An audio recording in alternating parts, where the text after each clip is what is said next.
వచ్చినప్పుడే ఇప్పుడే వచ్చిందా ఏమనుకుందాం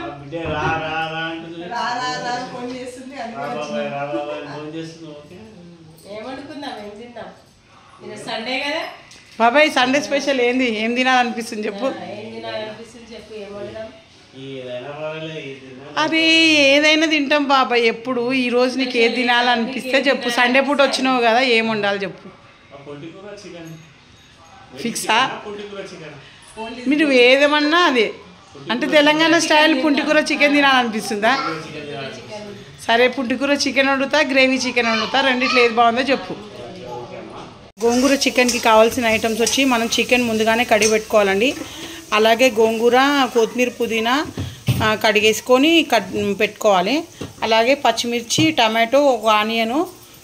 కడిగేసి మంచి నీట్గా పెట్టేసుకుంటే ఇప్పుడు నెక్స్ట్ ప్రాసెస్ ఏందో చూపిస్తా గోంగూర చికెన్లో టమాటో కూడా వేస్తే మంచిగా పుల్లగా అవుతుందండి మెయిన్ టమాటో వేసుకోవడమే మంచిది ముందుగా చికెన్ మంచి వాష్ చేసుకొని అన్నీ కట్ చేసి పెట్టుకున్నాం కదండి ఒక చిన్న కటోరలో గుండిలో ఇవన్నీ వేసేసుకోవాలి ఏవి పచ్చిమిర్చి తుంచుకోవాలి అలాగే ఉల్లిగడ్డ కట్ చేసుకోవాలి టమాటా కట్ చేసుకోవాలి అదే కడిగి పెట్టుకున్న పుంటికూర కూడా అన్నీ ఇందులోనే వేసేసుకోవాలి ఇందులోనే కొంచెం అల్లం వెల్లుల్లి పేస్ట్ కూడా వేసేసుకోవాలి కొంచెం సాల్ట్ కూడా వేసుకోవాలి 1 టేబుల్ స్పూన్ అంత ఆయిల్ కూడా ఇందులోనే వేసుకోవాలి కొంచెం జీలకర్ర కూడా వేసుకోవాలి కింద మాడకుండా కొన్ని వాటర్ కూడా వేసేసుకోవాలండి కొంచెం దానికి సరిపడా కాకుండా కొంచెం ఒక 5-6 స్పూన్లన్నీ ఆయిల్ వేసుకోవాలి ఎందుకంటే ఆ పుంటికూరలో ఉన్న వాటర్ ఈ వాటర్ సరిపోతుంది లేకుంటే ముందుగానే కింద వాటర్ వేయలేమనుకో కిందంతా మాడిపోతుంది మనం ఇక అవన్నీ పక్కకు ఉడకబెట్టుకున్న తర్వాత ఇప్పుడు ఏం చేయాలంటే మనం చికెన్కి ప్రిపేర్ చేసుకోవాలండి చికెన్కి అలాగా మళ్ళీ ఉల్లిగడ్డ కొత్తిమీర పుదీనా కట్ చేసి పెట్టుకోవాలి ముందుగా మనం ఒకటి బాండి పెట్టుకొని అందులో ఆయిల్ వేసుకోవాలండి ఆయిల్ వేసుకున్నాక పత్తా గోబీ వేసుకొని తర్వాత సాజీర వేసేసుకోవాలి అది వేగిన తర్వాత ఆనియన్స్ వేసేసుకోవాలండి ఆనియన్స్ వేసుకున్నాక కొత్తిమీర పుదీనా కూడా వేసేసుకోవాలి ఆనియన్స్ మంచిగా వేగినాక అల్లం వెల్లుల్లి పేస్ట్ వేసుకోవాలండి దాన్ని మంచిగా వేయించుకొని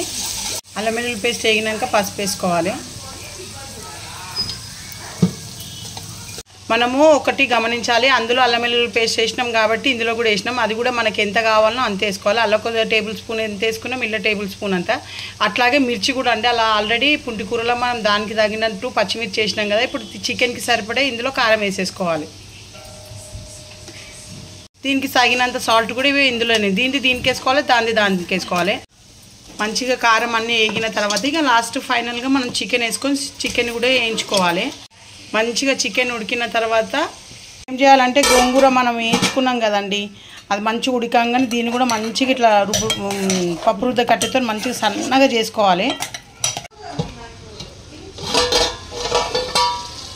చికెన్ మొత్తం ఉడికిందండి